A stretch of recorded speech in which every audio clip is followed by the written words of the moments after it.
Hi friends, welcome to our channel.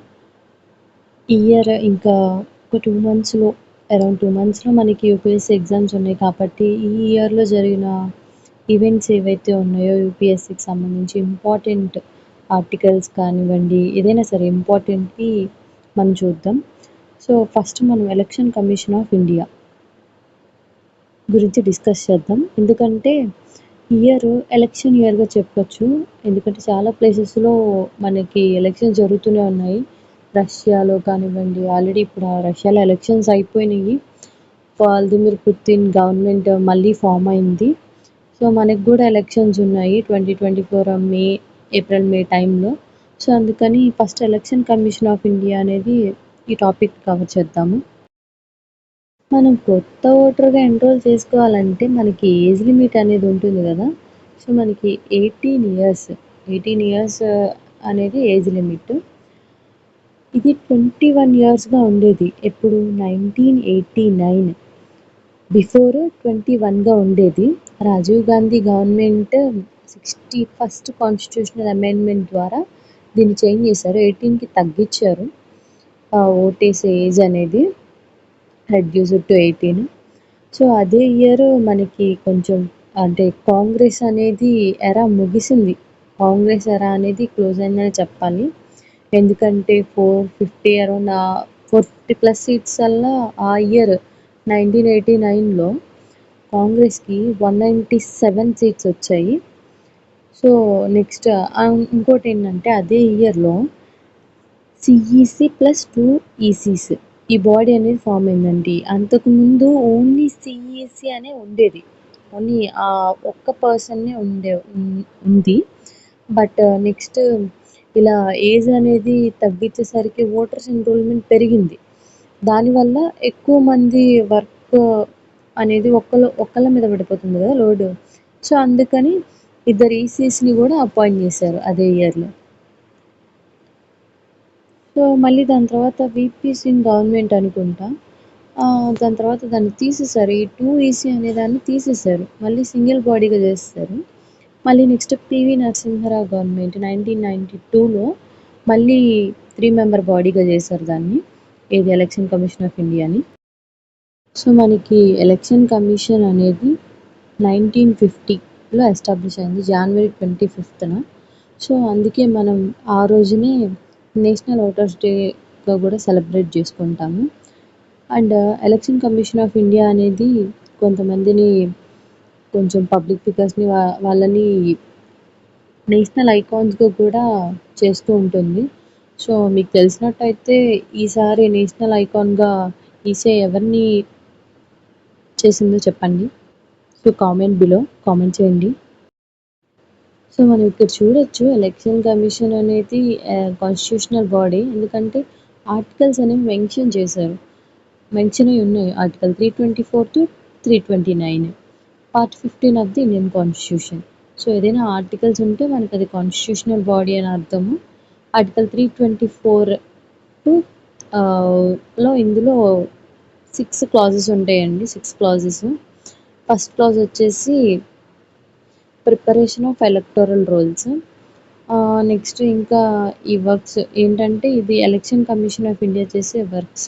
Conduct of elections to the president, vice president, Rajya Sabha, Lok Sabha, state assemblies and state councils, UTs వీటన్నిటికీ elections ఈసీఐఏ పెడుతుంది. సో, ఇవి president, vice president, Rajya Sabha elections అనేవి ఇండైరెక్ట్‌గా conduct చేస్తారు. Next ఇక్కడ లోక్సభ, స్టేట్ లెజిస్లేటివ్ అసెంబ్లీస్ వీటికేమో డైరెక్ట్‌గా మనం వెళ్ళి ఓటేస్తాము. డైరెక్ట్ ఎలక్షన్స్ ఇవి. Through first past the post system. పైన ఇండైరెక్ట్ ఎలక్షన్స్ ఏమో vice president, president, proportional representative through single transferable vote. So, దాని ద్వారా మనకి ఎలక్షన్స్ అనేవి జరుగుతూ ఉంటాయి ఆ సిస్టమ్ ద్వారా. నెక్స్ట్ చూస్తే కట్ ఆఫ్ డేట్స్. ఓటర్‌గా ఎన్రోల్ చేసుకోవడానికి పాస్ట్‌లో అంటే ఇప్పుడు కాదు. అంతకుముందు ఓన్లీ 1 జనవరి ఒక్కటే ఉండేదండి. ఇయర్ మొత్తంలో 1 జనవరినే మనము న్యూ ఓటర్స్‌ని ఎన్రోల్ చేసుకోవడానికి ఛాన్స్ ఉండేది. బట్ ఇప్పుడు అలా కాదు. 4 టైమ్స్, ఇయర్‌కి 4 టైమ్స్ కొత్త వాళ్ళు న్యూ ఓటర్స్ ఎన్రోల్ చేసుకోవచ్చు. లా మినిస్ట్రీ తీసుకొచ్చిందండి ఇది. 1 జనవరి, April, July and October. So మనము ఇయర్లీ 4 టైమ్స్ చేసుకోవచ్చు. కొత్త ఓటర్స్ ఎన్రోల్ చేసుకోవచ్చు. ఏంటంటే election commission consist of CEC and such other ECs. President may from time to time to fix and appoint. అంటే మనం ఎప్పుడు ఒక మిస్టేక్ అనుకుంటాం ఏంటంటే సిఈసి ప్లస్ 2ఈసి అనేది కాన్స్టిట్యూషన్లో మెన్షన్ చేసి ఉంది అని. అది తప్పు. మనకి కాన్స్టిట్యూషన్లో ఈసీస్ ఎంతమందిని అపాయింట్ చేయాలనేది కాన్స్టిట్యూషన్లో మెన్షన్ చేసి లేదు. ప్రెసిడెంట్ టైం టు టైం దాన్ని ఫిక్స్ చేస్తూ ఉంటారు. ఓకే. సో అలా ప్రెసిడెంట్ చెప్పిన వాళ్ళని దానికి సంబంధించి పార్లమెంట్లో లా జరిగి అలా ఫామ్ అవుతూ ఉంటుంది. సో అలాగా మనం అసలు ఇప్పుడు ఈ టాపిక్ ఎందుకు మాట్లాడుకుంటున్నామంటే రీసెంట్గా కాన్స్టిట్యూషనల్ అమెండ్మెంట్ అనేది జరిగింది ఈసీఐ బాడీకి. సో చూడండి, ఈసీఐకి రీసెంట్గా అమెండ్మెంట్ అనేది జరిగింది. దీనికి the bill replaces the election commission, conditions of service of election commissions and transaction of business act 1991. దీనికి అమెండ్మెంట్ చేశారు 2023లో ఆగస్టులో చేశారు.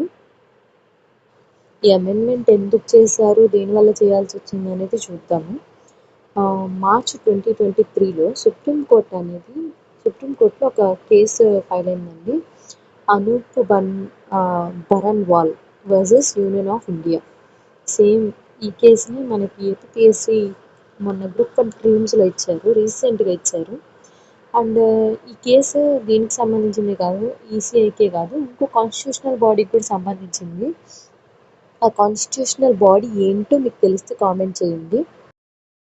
సో మనకి కేసు అనేది ఎందుకు వచ్చిందంటే సుప్రీంకోర్ట్ ఆఫ్ ఇండియా ఈ Anoop Baranwal versus union of India కేసులో ఏం చెప్పిందంటే ఎలక్షన్ కమిషన్లో రిఫార్మ్స్ తీసుకొచ్చి చాలా ఇయర్స్ అయింది. అంటే 1991లో అప్పటి నుంచి ఎలక్షన్ కమిషన్కి సంబంధించి రిఫార్మ్స్ ఏం తీసుకొని రాలేదు. సో అపాయింట్మెంట్ ప్రొసీజర్ని మార్చాలి, ట్రాన్స్పరెంట్గా ఉండాలి అని చెప్పేసి సుప్రీంకోర్ట్ ఆఫ్ ఇండియా ఈ కేసులో తన తీర్పును అనేది ఇచ్చింది.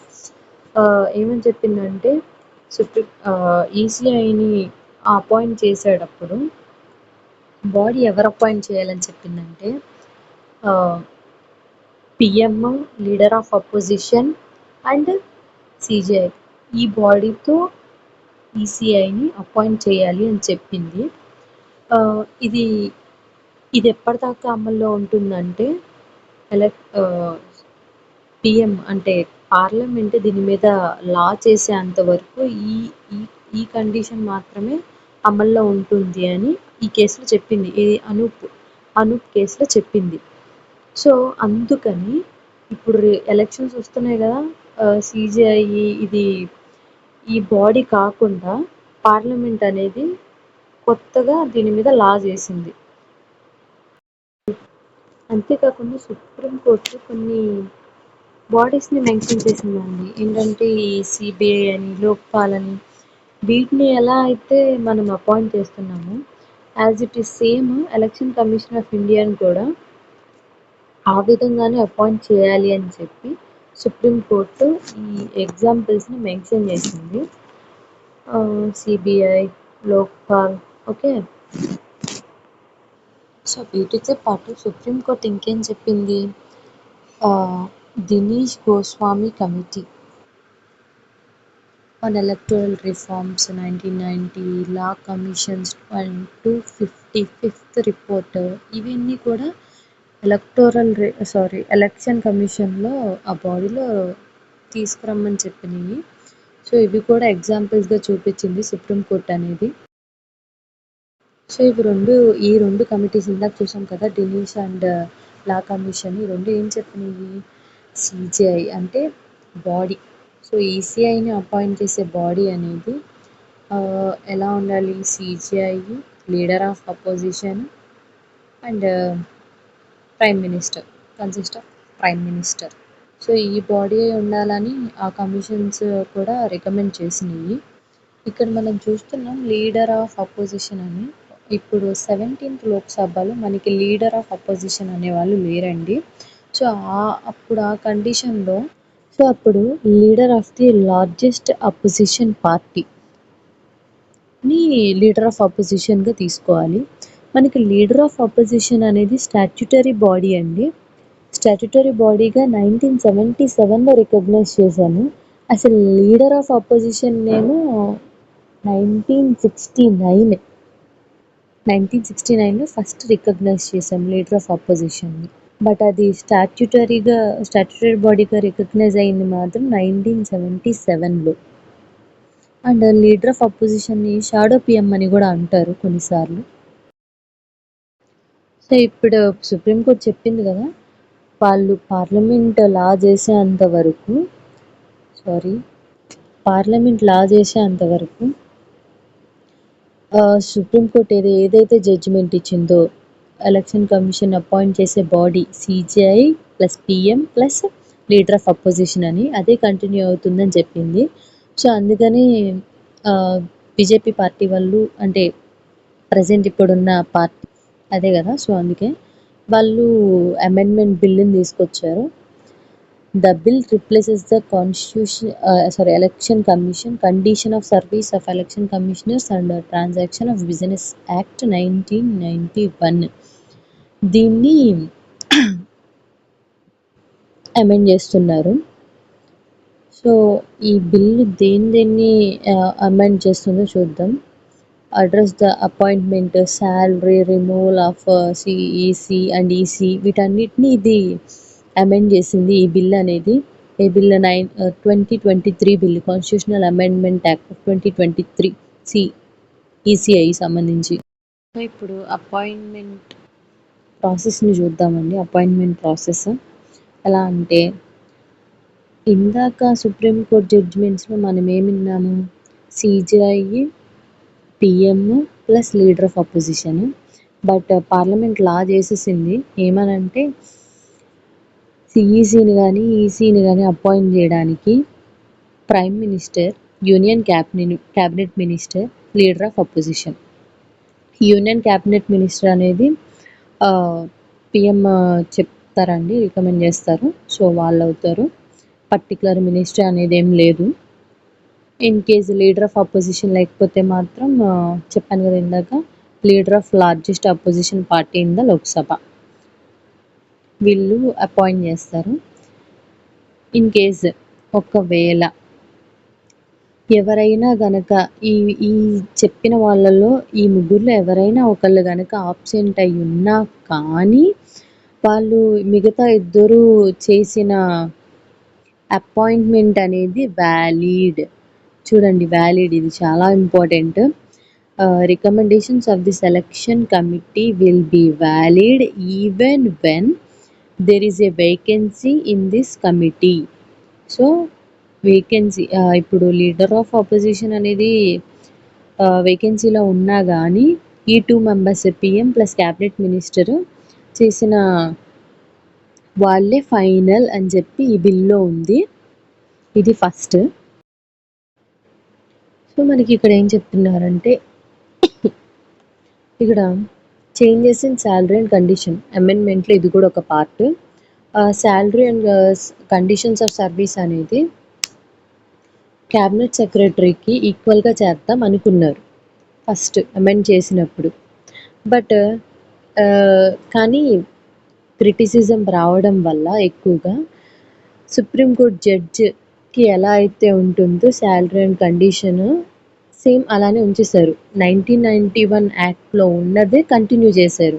ఇలా చేంజ్ చేద్దాం అనుకున్నారు. సో క్యాబినెట్ సెక్రటరీకి సంబంధించి అంటే ఆ లెవెల్లో చేద్దాం అనుకున్నారు. బట్ క్రిటిసిజం రావడం వల్ల యాజ్ ఇట్ ఈజ్ 1991లో ఎలా అయితే ఉందో equivalent to the salary of supreme court judge అలానే ఉంచేశారు ఈసీకి, సిఈసికి. సో నెక్స్ట్ రిమూవల్ ప్రాసెస్ చూడండి. ఇక్కడ రిమూవల్ ప్రాసెస్ చూడండి. ఫస్ట్ ఏమనుకున్నారంటే ఈసీని, సిఈసిని ఇద్దరిని ఎలా రిమూవ్ చేద్దాం అనుకున్నారంటే సేమ్ సిఈసిని ఎలా రిమూవ్ చేస్తారో అలానే ఈసీకి కూడా సేమ్ కండిషన్ ఇద్దాం అనుకున్నారు. ఫస్ట్ ఏది class 5 of article 324. Class 5 of article 324 ఏం చెప్తుంది మనకి? Removal of CEC, removal of condition of service and tenure of office of election commissioners and the regional commissioners shall be such as the president may by the rule determine. ఇది class 5 of article 324 చెప్తుంది. And ఇంకోటి ఏం చెప్తుంది? Chief election commissioner అనే వాళ్ళు like manner, like grounds as a judge of supreme court ఎలా అయితే remove చేయబడతారో same అలానే చీఫ్ ఎలక్షన్ కమిషనర్ రిమూవ్ చేయబడతారు. సో అదే విధంగా ఎలక్షన్ కమిషనర్ కూడా అదే రూల్ పెడదాం అనుకున్నారు. బట్ లేదండి, అదేం పెట్టలేదు. సేమ్ యాజ్ ఇట్ ఈస్గా ఓల్డ్ బిల్ 1991 బిల్లులో ఎలా అయితే ఉందో రిమూవల్ ప్రొసీజర్ సేమ్ అలానే ఉంది, నో చేంజ్. అండ్ ఇక్కడ యూనియన్ లా మినిస్ట్రీతో పాటు 2 other panel members will be bureaucrats not below the rank of Secretary of Union Government. Okay, ఇప్పుడు ఈ సెర్చ్ కమిటీ అనేది సెలెక్ట్ కమిటీకి లిస్ట్ పంపిస్తుంది. అండ్ సెర్చ్ కమిటీ పంపిన లిస్ట్ అనేది బైండింగ్ కాదు. అవుట్ సైడ్ సెర్చ్ కమిటీ మెంబర్స్ని కూడా సెలెక్ట్ కమిటీ ఈసీ అండ్ సిఈసిగా సెలెక్ట్ చేసుకోవచ్చు. ఫస్ట్ ఏమనుకున్నారంటే ఇలా ఒరిజినల్ బిల్లు ఏమో ఇలా అనుకున్నారు, సెర్చ్ కమిటీలో ఒక 5 మెంబర్స్ పీపుల్ని సెలెక్ట్ చేయాలి, ఒక 2 సెక్రటేరియట్, ఒకటి క్యాబినెట్ సెక్రటేరియట్ ఉండి ఆ కమిటీకి చైర్పర్సన్గా ప్రైమ్ మినిస్టర్ ఉండాలి అని అనుకున్నారు. బట్ అలా కాకుండా ఈ విధంగా బిల్లుని అమెండ్ చేశారు యూనియన్ లా మినిస్ట్రీతో. ఓకే, నెక్స్ట్ చూడండి, changes in salary and condition. Sorry, topic అయిపోయింది కదా, వెయిట్. సో ఇది చూడండి, ఇది చాలా important. Protection for CEC and EC ఏంటంటే ఈ బిల్ అనేది సేఫ్ గార్డ్ చేస్తుంది ఎవరిని? చీఫ్ ఎలక్షన్ కమిషనర్ని, ఎలక్షన్ కమిషనర్ని, both serving as well as ఇప్పుడు చేస్తున్న వాళ్ళని, ఫార్మర్ అంటే అంతకుముందు చేసిన వాళ్ళని, ఇద్దరిని. ఇది చాలా ఇంపార్టెంట్. ఇప్పుడు చేస్తున్న వాళ్ళనే కాదు, ఫార్మర్ అంతకుముందు చేసిన వాళ్ళని కూడా. దేని నుంచి కాపాడుతుంది? Legal proceedings related to actions taken during their tenure providing such actions were carried out in the discharge of official duties. ఏంటంటే వీళ్ళు క్రిమినల్ అండ్ సివిల్ ప్రొసీడింగ్స్ నుంచి వాళ్ళని సేఫ్ గార్డ్ చేస్తుంది బిల్లు. ఏది? ఇప్పుడు ఉన్న వాళ్ళని కాకుండా ఫార్మర్ పర్సన్స్ని, అంటే ఇప్పుడు ప్రజెంట్ ఎలక్షన్ కమిషనర్గా ఉన్నవాళ్ళు, సిఈసి అండ్ ఈసీగా ఉన్న వాళ్ళనే కాకుండా ఫార్మర్ అంతకుముందు చేసిన వాళ్ళని కూడా ఇది సేఫ్ గార్డ్ చేస్తుంది ఈ బిల్లు. సో అయిపోయిందండి ఇవాళ ఈ క్వశ్చన్ ట్రై చేయండి. Consider the following statements regarding election commission of India. The Constitution has not specified the term of the members of the Election Commission. Next, the Constitution has debarred the retiring election commissioners from any further appointment by the government. Third option, in case of difference of opinion among the CEC and the other 2 EC commissioners, the matter is decided by CEC. ఈ మూడిట్లో ఏది correct అని అడుగుతున్నారు, try చేయండి. Thank you.